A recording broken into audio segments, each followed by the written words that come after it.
Hello guys, in this video நம்ம எதை பத்தி பார்க்க போறோம் அப்படின்னா what is engineering drawing, how to understand the engineering drawing. So இதை பத்தி தான் பார்க்க போறோம். ஃபர்ஸ்ட் ஆஃப் ஆல் டிராயிங் எப்படின்னா என்ன அப்படிங்கிறத பார்த்துடலாம். ஸோ டிராயிங் எப்படின்னா நிறைய வரைபடம் அப்படிங்கிறது எல்லாருக்குமே தெரியும். ஸோ ஒரு பொருளை இல்லை ஒரு விஷயத்த ஒரு வரைஞ்சோம் அப்படின்னா அதுதான் வரைபடம். ஸோ டிராயிங்லேயே பார்த்தீங்கன்னா நிறைய டிராயிங் இருக்குது.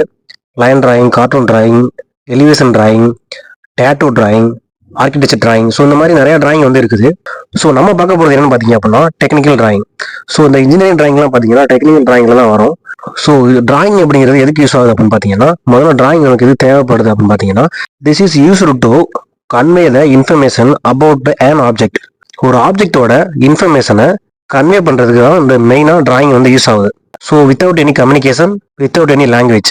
ஓகேங்களா? ஸோ ஒரு டிராயிங் மூலயமா அந்த ஒரு ப்ராடக்டோட டைமென்ஷனை, அதோட உருவ அமைப்பை ஒரு ஆள் இன்னொரு ஆள்கிட்ட பகிர்ந்துக்கிறதா டிராயிங் மூலியமா பகிர்ந்துக்கிறதா இந்த டெக்னிக்கல் டிராயிங், அதாவது இன்ஜினியர் டிராயிங் யூஸ் ஆகுது. ஓகேங்களா? ஸோ இது பார்த்தீங்க அப்படின்னா ஒரு டிசைன் இன்ஜினியருக்கும் ஒரு மேனுஃபேக்சருக்கும் இடையில உள்ள ஒரு கம்யூனிகேஷன். ஸோ டிராயிங் மூலியமா இன்ஃபர்மேஷனை ஷேர் பண்ணிக்குவாங்க. ஓகேங்களா? இப்போ பார்த்தீங்கன்னா நிறைய ஃபாரின் கம்பெனி நம்ம நாட்டில் இருக்கு. அதே மாதிரி நம்ம மேனுஃபேக்சரிங் பண்ற ப்ராடக்ட் நிறைய ஃபாரினுக்கு எக்ஸ்போர்ட் பண்றோம். ஸோ ஒரு ஃபாரினருக்கும் நமக்கும் இடையில ஒரு கம்யூனிகேட் பார்த்தீங்க அப்படின்னா இந்த டிராயிங் மட்டும்தான் இருக்கும். ஸோ அவங்களுக்கு நம்ம லாங்குவேஜ் தெரியாம கூட இருக்கலாம், நமக்கு அவங்க லாங்குவேஜ் தெரியாம இருக்கலாம். இருந்தாலும் நம்ம அவங்க ப்ராடக்ட்டை பண்ணி கொடுக்கலாம். அது எப்படி அப்படின்னா இந்த இன்ஜினியரிங் டிராயிங் மூலியமா தான், இந்த ஸ்டாண்டர்டான டிராயிங் மூலியமா தான்.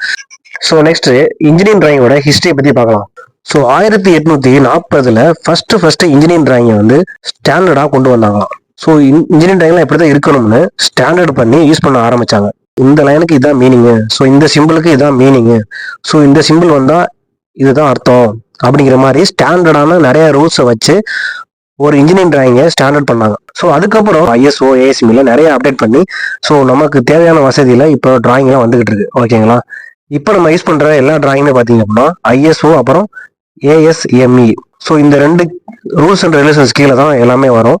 ஸோ நெக்ஸ்ட் பார்த்தீங்க அப்படின்னா elements of engineering drawing. So நீங்கள் இன்ஜினியரிங் டிராயிங்கை அண்டர்ஸ்டாண்ட் பண்ணணும், டிராயிங் புரிஞ்சுக்கணும் அப்படின்னா சில எலமெண்ட்ஸை நீங்கள் தெரிஞ்சுக்கணும். அது என்னென்ன அப்படிங்கிறத நான் சொல்கிறேன். நான் சொல்கிற ஒன்றுன்னு பார்த்தீங்க அப்படின்னா பெரிய டாபிக். நான் ஃபியூச்சர் வீடியோவில் இது எல்லாத்தையும் பற்றியும் பிரீஃபாக போகிறேன். ஓகேங்களா? இப்போ நீங்கள் டிராயிங் அண்டர்ஸ்டாண்ட் பண்ணணும் அப்படின்னா இது எல்லாமே தெரிஞ்சுக்கணும். நான் சொல்கிற எல்லாமே கண்டிப்பாக தெரிஞ்சால் மட்டும்தான் நீங்கள் டிராயிங் அண்டர்ஸ்டாண்ட் பண்ண முடியும். ஓகேங்களா? ஃபர்ஸ்ட் பார்த்தீங்க அப்படின்னா angle of projection. So angle of projection அப்படின்னா என்னன்னா, ஸோ ஒரு ஆப்ஜெக்டை எந்த வியூவில் அவங்க காமிச்சுக்கிறாங்க, ஸோ எந்த வியூவில் அந்த டிராயிங் இருக்குது அப்படிங்கிறத சொல்றதா இந்த ஆங்கிள் ஆஃப் ப்ரொஜெக்ஷன். ஸோ இது ரொம்ப இம்பார்ட்டன்டான ஒரு விஷயம் டிராயிங்கை பொறுத்தவரை. அடுத்து பார்த்தீங்க அப்படின்னா ஆப்ஜெக்ட் வியூ. ஸோ வியூ பார்த்தீங்க அப்படின்னா top view, side view, front view, section view, அந்த மாதிரி நிறைய வியூ இருக்குது. ஸோ அந்த வியூலாம் பற்றி நீங்கள் தெரிஞ்சுக்கணும். அடுத்து பார்த்தீங்க அப்படின்னா நாலேஜ் அபவுட் லைன்ஸ். ஸோ ஒவ்வொரு லைனுக்கும் பார்த்தீங்கன்னா ஒவ்வொரு மீனிங் இருக்குது. ஸோ இப்போ டாட்டர் லைன் அதுக்கு ஒரு மீனிங் இருக்குது, ஒரு திக்கான ஒரு லைன் அதுக்கு ஒரு மீனிங் இருக்குது. ஸோ ஒவ்வொரு லைனுக்கும் பார்த்தீங்கன்னா ஒவ்வொரு மீனிங் இருக்குது. ஓகேங்களா? ஸோ அதெல்லாம் தெரிஞ்சுக்கணும் நீங்கள். அடுத்து பார்த்தீங்க அப்படின்னா ஸ்டாண்டர்ட் சிம்பிள்ஸ். ஸோ பார்த்தீங்கன்னா நிறைய சிம்பிள்ஸ் டிராயிங்கில் யூஸ் பண்ணுவாங்க. இப்போ டயாமீட்டருக்கு ஒரு சிம்பிள் யூஸ் பண்ணுவாங்க, இப்போ ரேடியஸ்க்குனா அது ஒரு சிம்பிள் யூஸ் பண்ணுவாங்க, இப்போ ஒரு கவுண்டர் போர்டு வருதுன்னா அதுக்கு ஒரு சிம்பிள் யூஸ் பண்ணுவாங்க. ஸோ இந்த மாதிரி நிறைய ஸ்டாண்டர்டான சிம்பிள்ஸ் இருக்குது. ஸோ அதை நீங்கள் தெரிஞ்சுக்கணும். அடுத்து பார்த்தீங்க அப்படின்னா GD&T சிம்பிள்ஸ். ஸோ GD&T அப்படின்னா ஜியோமெட்ரிக் டாலரன்ஸ் அண்ட் டைமென்ஷன் அப்படின்னு ஒரு கான்செப்ட் இருக்குது. அதுவும் பார்த்தீங்கன்னா டிராயிங்ல ரொம்ப முக்கியமான ஒரு பார்ட்டு. ஸோ அதையும் தெரிஞ்சுக்கணும், நீங்கள் அதை பற்றி நாலேஜ் வளர்த்துக்கணும். அடுத்து பார்த்தீங்க அப்படின்னா டாலரன்ஸ் அண்ட் டைமென்ஷன். ஸோ டாலரன்ஸ்னா என்ன, அது எப்படி எதுக்காக யூஸ் பண்ணுறாங்க, டாலரன்ஸ்லையும் சில ஸ்டாண்டர்டான விஷயம்லாம் இருக்குது. ஸோ அதெல்லாம் நீங்கள் தெரிஞ்சுக்கணும். ஸோ நான் மேலே சொன்னேன் இந்த எல்லாத்தையும் பற்றியும் ஓரளவு தெரிஞ்சுக்கிட்டீங்க அப்படின்னா நம்ம டிராயிங்கை ஈஸியாக அண்டர்ஸ்டாண்ட் பண்ண முடியும். ஸோ இது எல்லாமே தெரியாமல் கண்டிப்பாக நீங்கள் இன்ஜினியரிங் டிராயிங்கை அண்டர்ஸ்டாண்ட் பண்ணவே முடியாது. இது எல்லாமே பார்த்தீங்க அப்படின்னா ஒரு பெரிய டாபிக். நான் சொன்ன ஒன்னொன்றுமே பார்த்தீங்கன்னா பெரிய நிறைய விஷயங்கள் இதுக்குள்ள இருக்குது. ஸோ நான் ஃபியூச்சர் வீடியோவில் இதெல்லாம் ஸ்டெப் பை ஸ்டெப்பாக நான் ஒன்று போட்டே வரேன். நீங்கள் நம்ம சேனலை ஃபாலோ பண்ணீங்க அப்படின்னா கண்டிப்பாக இதை பற்றி நாலேஜ் வளர்த்துக்கலாம். அப்படி இல்லைனாலும் வேறு சேனலில் கண்டிப்பாக நிறைய வீடியோஸ் போட்டிருக்காங்க, அதெல்லாம் பார்த்தீங்க அப்படின்னா கண்டிப்பாக நாலேஜ் வளர்த்துக்கலாம் நீங்கள். ஸோ அடுத்து பார்த்தீங்க அப்படின்னா why engineering drawing is important. So எதுக்காக இன்ஜினியரிங் டிராயிங் ரொம்ப இம்பார்ட்டண்டாக இருக்குது யூஸ் பண்ணுறோம் அப்படிங்கிறத பார்க்கலாம்.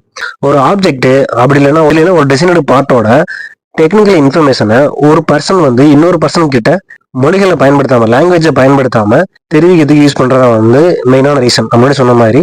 அடுத்து பாத்தீங்க அப்படின்னா ஆல் ஓவர் வேர்ல்டு யூஸ் பண்ணலாம்.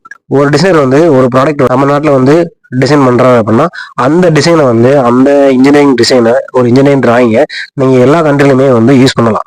ஸோ அடுத்த பாயிண்ட் பார்த்தீங்க அப்படின்னா நோ கம்யூனிகேஷன் எரர்.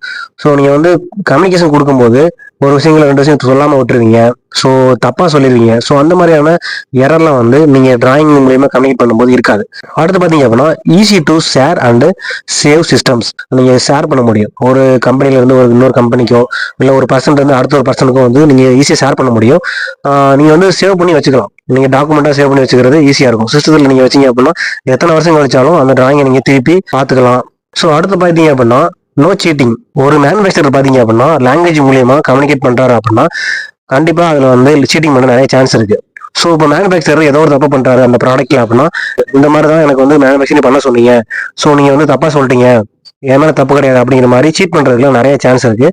ஸோ அது வந்து பார்த்தீங்கன்னா இந்த இதில் இல்லை. ஸோ நீங்கள் டிராயிங்கை வந்து கொடுத்துட்டீங்க அப்படின்னா நீங்கள் சொல்லிடலாம். ஸோ நான் டிராயிங் வந்து இப்படி தான் நான் கொடுத்துருக்கேன், அதனால நீங்கள் வந்து தப்பாக சொல்கிறீங்க அப்படின்னு நம்ம வந்து ஒரு மேனுஃபேக்சரர் வந்து டிசைனர் சைடோ டிசைனர்ல இருந்து மேனுஃபேக்சருக்கோ எந்த ஒரு சீட்டிங்கும் ஏற்பட வாய்ப்பே கிடையாது. நெக்ஸ்ட் பாயிண்ட் பார்த்தீங்க அப்படின்னா ஈஸி டு அண்டர்ஸ்டாண்ட் ஆப்ஜெக்ட்.